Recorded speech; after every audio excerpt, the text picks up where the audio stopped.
Salam untuk kita semuanya, berjumpa lagi dengan saya di channel Aritela Tutorial, tempat kita untuk berbagi informasi seputar informasi pendidikan dan informasi guru, serta informasi honorer dan informasi lain yang ada hubungannya dengan dunia pendidikan dan guru dan dunia honorer atau informasi lain yang relevan. Pada pertemuan ini, saya menyapa seluruh Bapak Ibu honorer senair yang selalu setia melaksanakan tugas tanpa mengenal lelah dalam melaksanakan kegiatan pelayanan publik di instansi pemerintah pusat, demikian dengan instansi pemerintah daerah. Saya yakin Bapak Ibu honorer selalu semangat dan selalu dalam keadaan sehat walafiat. Informasi kali ini merupakan satu kabar gembira untuk seluruh Bapak Ibu honorer yang memiliki pengabdian 1 sampai 20 tahun. Disampaikan bahwa akhirnya honorer dengan pengabdian 1 sampai 20 tahun dialihkan ke zona aman dan berpeluang jadi pegawai negeri sipil. Ini info terbaru per 3 Oktober 2023. Nah, Bapak Ibu, mari kita simak bersama informasinya dan jangan lupa dukung channel ini dengan cara like dan subscribe, share, dan komen, serta nyalakan tombol notifikasinya supaya semua informasi yang disalurkan melalui channel ini selalu update di layar Bapak Ibu. Tanpa basa-basi lagi, langsung pada informasinya. Honorer dengan masa pengabdian 1 sampai 20 tahun di instansi pemerintah akhirnya mendapatkan kabar baik. Ada apa kabar baiknya Bapak Ibu? Tentunya ini setelah pengesahan RUASN menjadi undang-undang yang memberi banyak peluang terutama bagi Bapak Ibu honorer. Pemerintah telah memberikan konfirmasi bahwa mereka akan dialihkan ke zona aman dan berkesempatan diangkat menjadi pegawai negeri sipil atau PNS.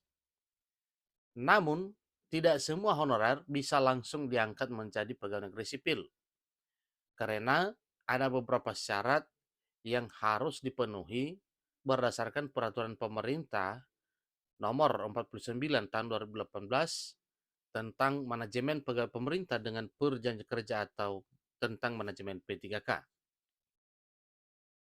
Pemerintah juga mengakui dua jenis aparatur sipil negara, meliputi pegawai negeri sipil dan pegawai pemerintah dengan perjanjian kerja, atau ASN PNS dan ASN P3K.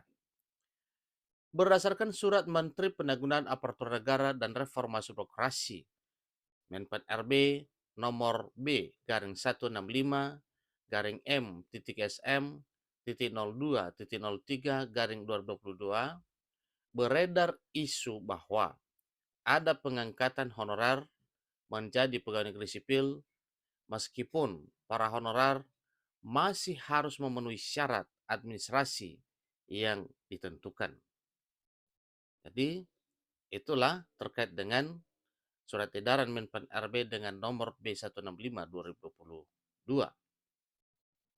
Diangkat menjadi pegawai negeri sipil merupakan keinginan yang telah dinantikan oleh para tenaga honorer yang telah mengabdi bertahun-tahun di instansi pemerintah.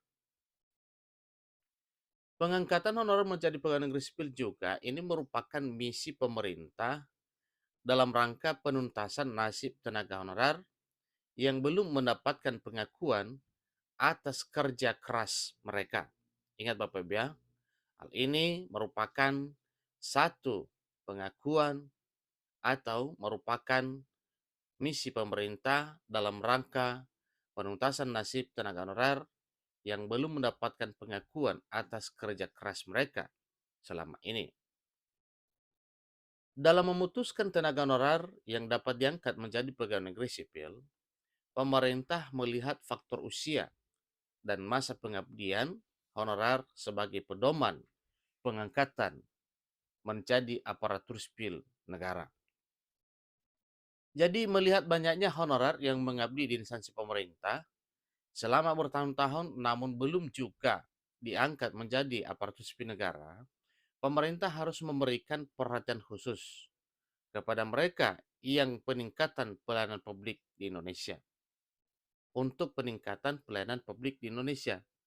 Jadi mereka lah nantinya yang akan diprioritaskan untuk diangkat.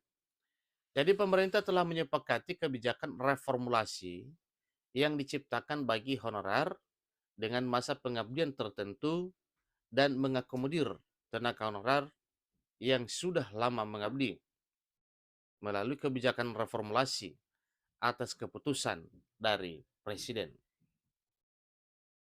Pengangkatan tenaga honorer menjadi pegawai negeri sipil akan diprioritaskan untuk sejumlah sektor seperti guru, tenaga kesehatan, tenaga penyuluh yang meliputi penyuluh pertanian, penyuluh perikanan, penyuluh peternakan, dan tenaga teknis yang sangat dibutuhkan oleh pemerintah. Jadi, bagi tenaga honorer yang ingin menjadi CPNS, mereka harus memenuhi syarat dan ketentuan yang telah tertera dalam peraturan pemerintah nomor 48 tahun 2005. Yang mana pertama adalah honorer dengan usia 40 tahun harus memiliki catatan masa kerja minimal 5-10 tahun berturut-turut di instansi pemerintah. Itu pertama Bapak ya, usia 40 tahun dan memiliki catatan masa kerja 5-10 tahun. Yang kedua, honorer dengan usia 46 tahun harus memiliki catatan masa kerja selama 10-20 tahun. Tentunya juga ini secara berturut-turut ya, tanpa putus-putusnya di instansi pemerintah. Ketiga, honorer dengan usia masa kerja usia 35 tahun dan harus memiliki catatan masa kerja 1-5 tahun berturut-turut di instansi pemerintah. Dan keempat, ini yang paling terakhir, honorer dengan usia 46 tahun dan harus memiliki catatan masa kerja minimal 20 tahun berturut-turut di instansi pemerintah. Dalam pengangkatan tenaga honorer, ada beberapa hal yang dipertimbangkan, seperti jasa pendidikan terakhir, masa kerja, gaji, dan tunjangan yang telah diperoleh. Dengan reformasi pengangkatan honorer, masa kerja 1-20 tahun menjadi pegawai negeri sipil, para tenaga honorer merasa diapresiasi dan mendapatkan pengakuan atas kerja keras mereka. Selain itu juga, reformasi ini diharapkan dapat meningkatkan efektivitas administrasi dan pelayanan publik di Indonesia. Demikian informasinya. Selamat buat Bapak Ibu honorer yang segera akan diangkat dengan kriteria dan ketentuan sebagaimana telah disampaikan. Tentu dasarnya adalah peraturan pemerintah nomor 48 tahun 2005 dan peraturan pemerintah nomor 49 tahun 2018. Tentunya apabila ini masih berlaku, maka jelas sukacita honorer sungguh luar biasa. Demikian, sampai ketemu pada informasi berikutnya. Terima kasih.